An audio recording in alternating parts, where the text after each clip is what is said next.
I read a piece on where the Vols wide receiver group ranks in terms of the SEC, Ethan. When you look at the Vols wide receiver room and what it's going to look like with their four-headed monster here, where do they rank? Are they the best? Do you have them above A&M? Do you have them above Georgia? Do you have them below? Where do the Vols fall in that regard right now? I kind of agree with Jack, but with one exception. I think people are a lot higher on LSU because of Malik Neighbors and Malik Neighbors alone. Hmm. Outside of Malik Neighbors, man, I mean, you got Brian Thomas Jr., who's, 5 touchdowns in 2022. I think he was like 350 Hmm. receiving yards. I mean, that was their second leading receivers, 300. Squirrel White in his freshman season had more than that. So me personally, if I had to rank, I'd go Georgia, Tennessee, LSU, Texas A&M, and I'd think about putting Texas A&M over LSU too, just because I value more guys rather than, I guess, firepower. And if I think Jack was basing it on Malik Neighbors just being, I mean, he's the best wide receiver in the SEC, probably. That's you have to. Well, I mean, he's up there. He's at least top three. Probably there with Dominic Lovett, and then Brew McCoy, I'd say, is the other one that you have to be thinking about. But Neighbors is really good. Georgia's the obvious number one. I mean, you got Rara Thomas, you got Dominic Lovett from Mizzou, who is hilariously underused at Missouri. Hilariously underused. I mean, Luther Burden was as well, but I mean, that's a topic for another time. And then you got Lad McConkey coming back. So Georgia should be the number one answer for just about everybody, in my opinion.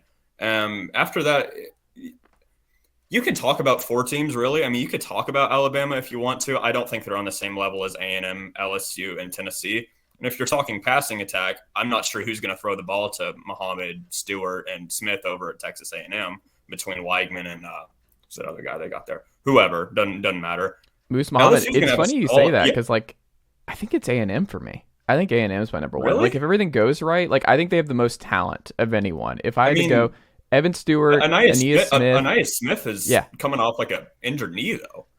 But that's what I'm saying. Like, the upside wise, like, if I just go, who is the most talented foursome potentially in the SEC? I think it's A&M. Like, if I everything would goes right, I think A&M has the four best receiving options in the conference. I think they're more proven than Tennessee. I think I'm gonna go ahead and put A&M at third, to be honest. I'm thinking about Okay, it. A&M is better than LSU. I It's agree. Tennessee, A&M, and Georgia. I would agree. I Somewhere I'm willing to debate those top three. Like somewhere if you have a different like top three, I think those are the clear top three. I wouldn't hate A&M over Tennessee simply because you have Brew McCoy in Tennessee's. That is 100% going to be good. Squirrel White, he's probably going to be pretty good. I mean, he had a very solid freshman season. Um, Outside of that, Ramel Keaton's been solid, but I Ramel mean, Keyton's great. Like yeah, you know what I'm he's okay with saying? fantastic. Ramel Keyton's awesome. I don't know why You people wanna, are just what Ramel no Keyton is one, I awesome. wasn't I wasn't getting ready to crap on Ramel Keaton. I was about to say, do I think he is better than? I mean, who's number three on A&M right now? Stewart, Stewart, yeah, Stewart, maybe Muhammad. Noah I, Thomas I mean, maybe. I think you could go anyway between Tennessee and Texas A&M. The more I'm talking myself into it, I think you could go anyway. No one's beaten Georgia's. I don't care who's throwing them the ball. Lad McConkey, Rara Thomas, and Dominic Lovett is a disgusting top three. I don't know. Georgia's a wait and see for me. I don't I know. don't know. I don't know. We haven't seen it. When have we but seen the we haven't seen Georgia? him. When have we seen the Georgia receiver room just like lit it up all across the board? When have we ever? When have we I mean, really sure, seen it? I wouldn't say it's Georgia's wide receiver room that's been the catalyst for their two back-to-back national titles, but I mean this season uh, it's Here, I have a take. Brock Bowers, Lucky Lawson, or Lawson Lucky, and Oscar Delp is the star. Are the stars of Georgia's offense? Like they're a tight end centric offense. They're two tight end sets all the time. Yeah, I don't know. I just can't put Georgia at number one. I don't think they'll. I just don't have it. I think one, for me, I would have, because I think with all these teams we're talking about, like we haven't seen a ton of dudes prove it on that team. I guess Mm. Georgia's got proven Yeah. dudes, but they haven't done it in Georgia's offense. Yeah. So to me, it's a lot of projecting here. I think, I kind of see it as two classes at the top. I think the top class is A&M, the one Tennessee, Georgia, what y'all just said, and then behind them is LSU, Missouri, and Alabama. I think I don't know if Tennessee's got the 4 most talented receivers or 4 best receivers. But I would say this.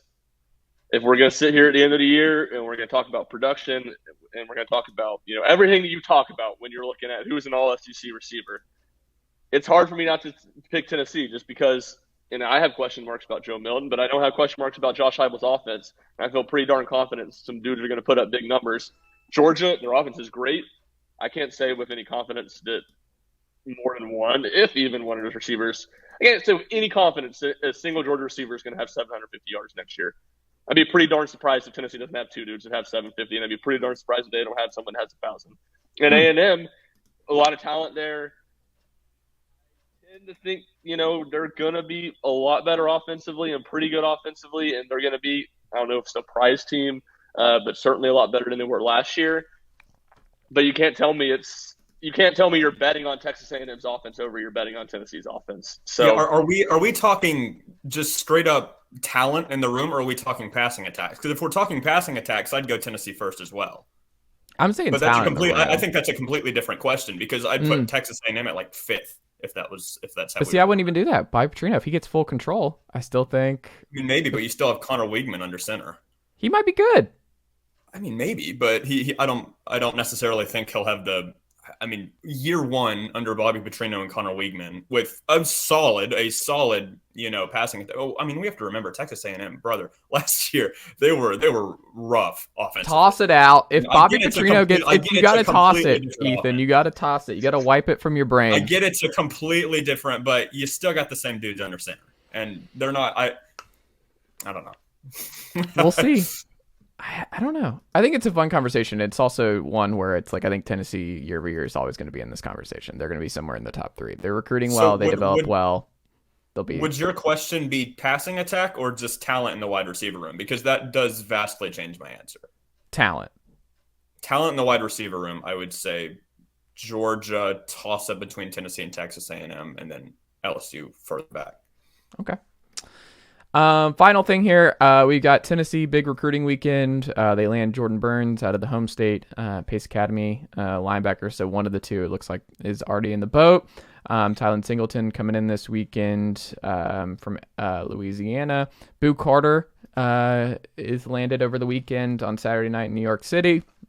Safety, he's in the boat here. We'll see what that means for the Mike Matthews, who will also be here this weekend, the Ryan Wingos of the world.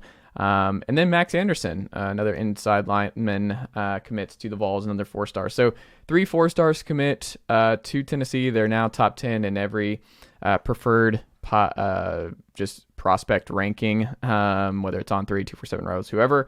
They're in the top 10.